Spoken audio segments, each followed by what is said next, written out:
Chapter number system में हम आगे देखेंगे कि एक्सरसाइज 1.2 बराबर।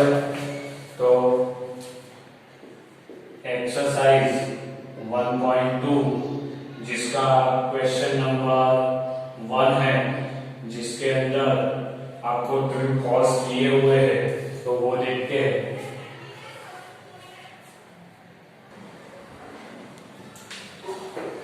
तो एक्सरसाइज 1.2 में क्वेश्चन 1 में देखें तो पहला है वो क्या है, ट्रू है। क्यों? तो the every irrational number is the real number.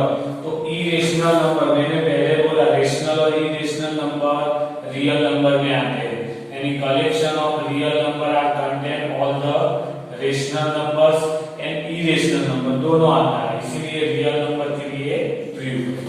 दूसरा है every point on the number line is of the form of under root n where n is the natural number। बराबर है। तो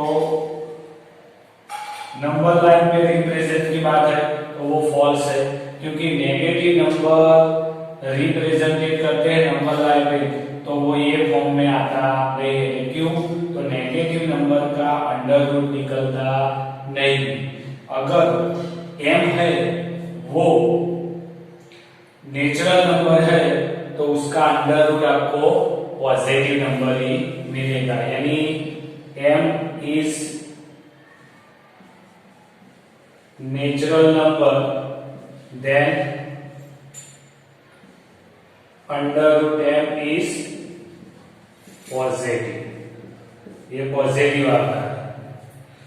फिर तीसरा है every real number is an irrational number, तो false है, क्योंकि रियल नंबर के अंदर रियल नंबर यानी कैपिटल आर होता है, तो रियल नंबर के अंदर क्या क्या आ जाता है, तो रेशनल नंबर क्यू और इरेशनल नंबर जिसको आई से रिप्रेजेंट करते हैं, वो दोनों ही इसके अंदर आ जाते हैं, तभी ये सबसे बड़ा सेट बनता है रियल नंबर का।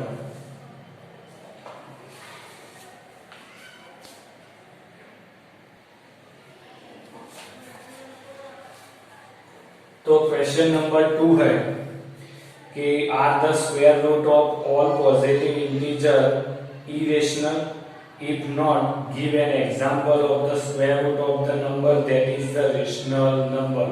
तो आपको पता है कि square root of all positive integers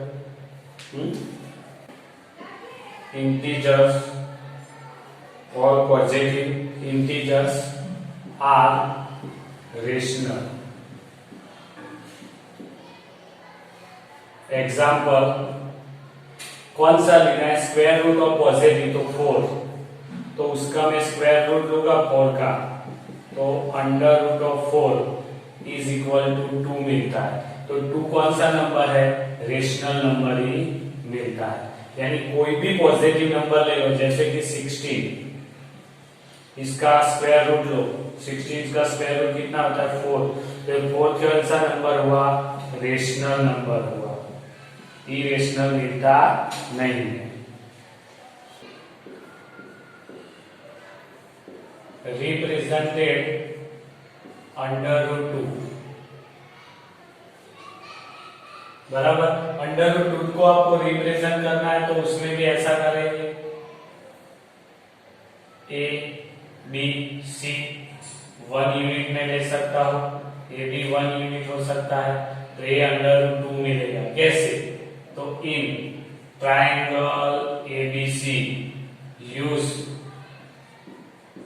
Pythagoras theorem क्या है, तो AC square is equal to AB square plus BC square. तो AB यानी 1 का स्क्वायर, तो कितना मिला 2, वो AC स्क्वायर मिला, तो AC is equal to under root of 2 मिल गया। तो इसको हम, यानी AC अंडर रूट 2 मिलता है, तो इसको हम देखते हैं। ऐसे एक नंबर लाइन ली जिसके ऊपर ए लिया, ए से बी लिया, स्केल में भी क्या करेंगे, स्केल में 1 unit is equal to 2 centimetre लेते हैं। तो ये 2 सेंटीमीटर, ये परपेंडिकुलर लाइन भी 2 सेंटीमीटर, इसको छोड़ दिया तो √2 मिलेगा, इधर C नाम दे दिया। अब ए को पॉइंट रख के ऐसे आर्क ड्रॉ करना है, तो आर्क कैसे आएगा,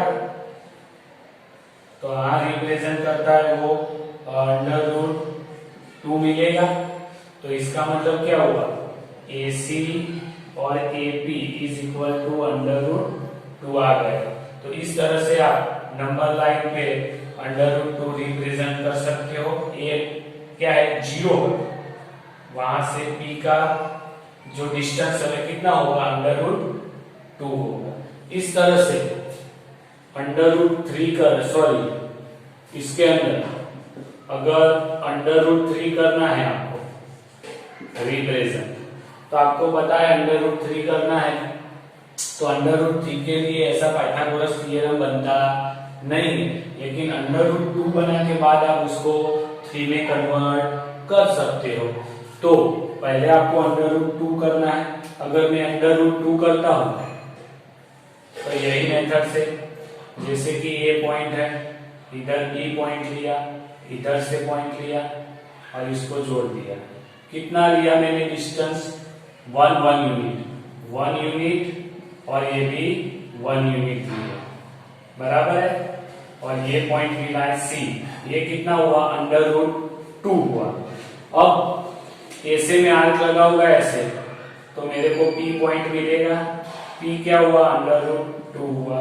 तो ये माप है वो √2 हो गया, बराबर है।